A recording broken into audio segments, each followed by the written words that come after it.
Hello, everyone. This is your Chapter 9 lectures.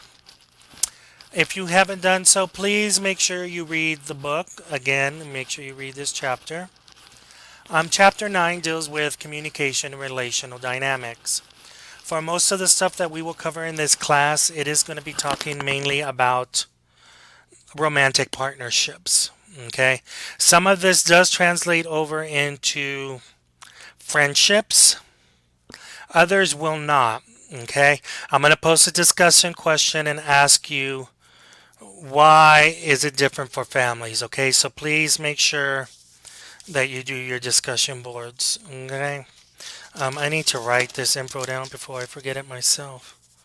Why families different? Y'all didn't need to see this. Sorry.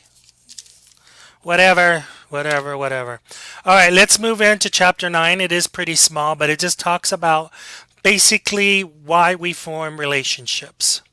Okay, again, remember in this chapter, friendships, romantic partnerships is going to be different from family, so make sure you read and do the discussion question. Why do we form them? First of all, the appearance. Okay, this does not mean that we like to be around prettier people. That is a part of it, yes, but not always. This means to deal with being popular, appearing to be popular. Somebody who has many friends is seen positively. The loner dude who has no friends is always by himself. He's creepy. We don't want to hang out with the crazy loner dude. We want to appear to be popular. Okay? There is a TV show called Clueless. If you haven't seen it, you should. It's a cult classic. When she's trying to get a boy to like her, she sends herself flowers. She does that so she can show him that she's in demand. People like her. People want to date her. It's the appearance of it, okay? So this is not just being friends with pretty people. It just means you appear popular. Similarity, we like people who are similar to us. Now that whole notion of Hollywood bullcrap of opposites attract, don't buy into that. It's Hollywood bullcrap. You have to have some common ground in order to have a relationship. People are never going to be 100% opposite. It may be 99.9% and that 1%, 0.01%, but they still, the fact that they like each other is something they have in common. So there is no opposites attract, two complete, total, truly opposites. No, you have to have some common ground.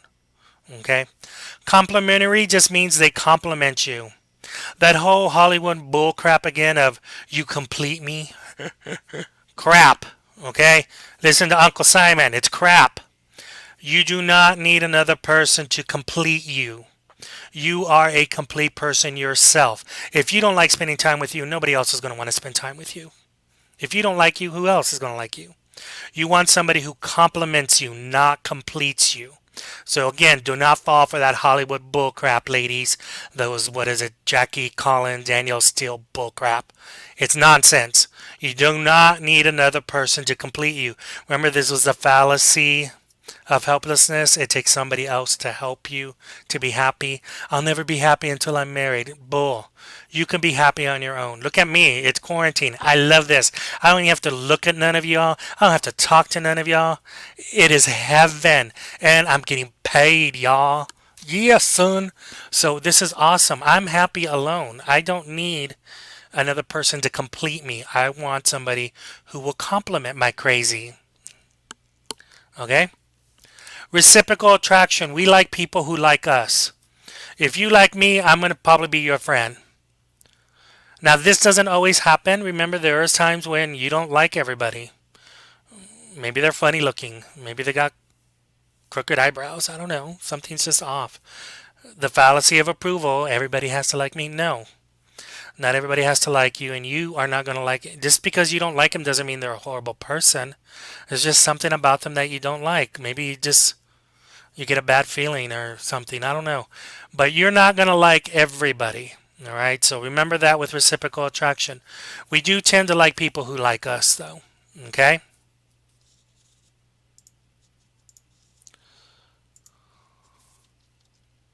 Competence. Competence deals with their ability. Maybe they're really good at music. Maybe they're artists. Maybe they're writers. They have a talent, and you like them because of that talent. Okay? Some of you may have a favorite musician that you feel connected to. You like they're singing that song just to me, nobody else. Yeah, right. But in your mind, you think that, so it's perfectly fine. Okay? Because you have that connection with them. You feel that way. Now, remember, this also can remind you of your shortcomings. If they're talented and you're not, it makes you feel inferior. Me personally, again, I love people who can play the piano. I think the piano, the violin, the cello, I think those are the most, they make such beautiful music, and I love to see and watch people play that. But then after a while, it gets on my nerves because it reminds me I can't do it. So then I'm like, okay, stop showing off, jerk. I hate your guts. I just can't play, I'm like, you have to play them. And yet I can type, but I can't when it comes to music. And then plus I have bad hearing, so I am tone deaf. I can't hear the tone. So to me, I don't know. But that's what competence is. Disclosure, remember we already talked about this term. There's three parts. You share the information freely. It must be significant to you, and it is not commonly known by others. Usually, when you disclose things, you share things with them that are personal. It forms a bond. Okay? If you've been through a traumatic experience together, the fact that both of you just survived that, it forms a bond. Okay? I'm trying to think of an example. Maybe you were abused as a child sexually, and you meet somebody else who was abused just like you. And so now you become friends just because of that common thing. You know exactly what they're going through, so you can communicate with them. Because you can't share that information with somebody who was never abused. They don't know what it's like. At least now you feel like you know somebody, something like that. Okay? Think about policemen. They're in a squad car their whole shift.